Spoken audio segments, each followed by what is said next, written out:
ಅಣ್ಣ, ನಾನಂತೂ ಹೆದರೋಗಿದ್ದೆ, ಇದೆಲ್ಲ ಎಲ್ಲಿಗೆ ಹೋಗಿ ಮುಟ್ಟುತ್ತೋ ಏನು ಅಂತ. ಈಗ ಒಂಥರ ನೆಮ್ಮದಿ ಅನ್ನಿಸ್ತಾ ಇದೆ. ಇದೇ ಖುಷಿಲಿ ಇವತ್ತು ಹಬ್ಬ ಮಾಡಬೇಕು ಅಂತ ಅನಿಸ್ತಾ ಇದೆ. ಬೇಡಮ್ಮ, ನನಗೆ ಬೇಕಾಗಿದ್ದು ಈ ಸಮಸ್ಯೆಯಿಂದ ಮುಕ್ತಿ. ಈಗ ಅದು ಸಿಕ್ಕಾಗಿದೆ, ಅಷ್ಟು ಸಾಕು.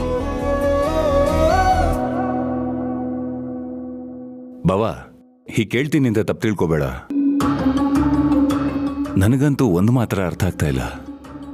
ನೀನೇ ಶ್ರೀರಾಮ್ನ ಕೊಲೆ ಮಾಡಿದೆ ಅಂತ ಹೇಳ್ದೆ.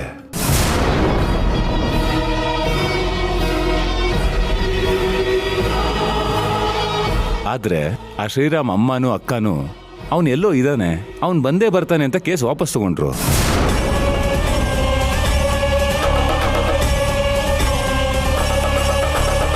ಇದರಲ್ಲಿ ಯಾವ್ದು ಸತ್ಯ ಯಾವ್ದು ಸುಳ್ಳು ನನಗಂತೂ ಒಂದು ಅರ್ಥ ಆಗ್ತಿಲ್ಲ ಬಾವ. ಮಾವ, ಈಗ ಅದೆಲ್ಲ ಮುಖ್ಯನಾ?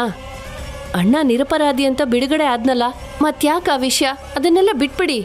ಅಯ್ಯೋ ಮಾವ, ಸುಮ್ನೆ ಊಟ ಮಾಡಿ ಮಾವ.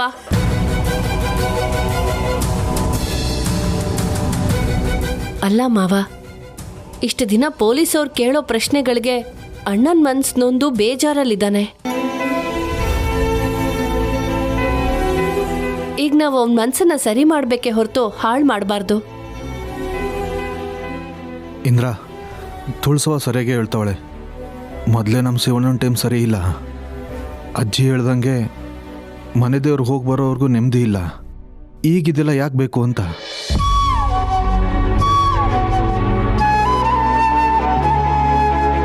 ಇಲ್ಲಿವರೆಗೂ ಆಗಿರೋದನ್ನೆಲ್ಲ ಮರೆತು ಮುಂದೆ ಆಗ್ಬೇಕಾಗಿರೋ ಕೆಲಸದ ಬಗ್ಗೆ ಮಾತಾಡೋಣ.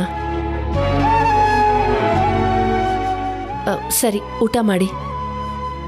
ಅಣ್ಣ, ನೀನು ಊಟ ಮಾಡು. ಪುಟಿ, ನನಗೆ ಯಾಕೋ ಊಟ ಸೇರ್ತಾ ಇಲ್ಲ, ಆಮೇಲೆ ಊಟ ಮಾಡ್ತೀನಿ. ಅಣ್ಣ, ಈಗ ತಾನೇ ನಾನೇನು ಹೇಳ್ದೆ ಹೇಳು? ಆಗಿದ್ದನ್ನೆಲ್ಲ ಮರ್ತು ಬಿಡು ಅಂತ ತಾನೆ. ನೋಡು, ಇಷ್ಟು ದೊಡ್ಡ ಗಂಡಾಂತರದಿಂದ ಪಾರಾಗಿದ್ಯಾ ಅಂದಮೇಲೆ ಇನ್ಮೇಲೆ ಎಲ್ಲ ಒಳ್ಳೇದಾಗತ್ತೆ ಅಂತಾನೆ ಅರ್ಥ.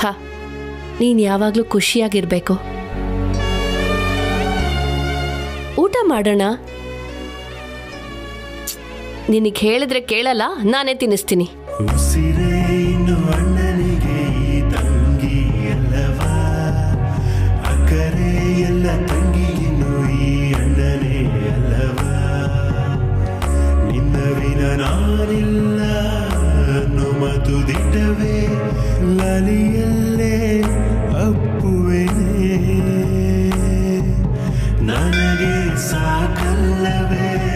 ನನಗೆ ಬೇಡ, ನೀನು ತಿನ್ನೋಣ.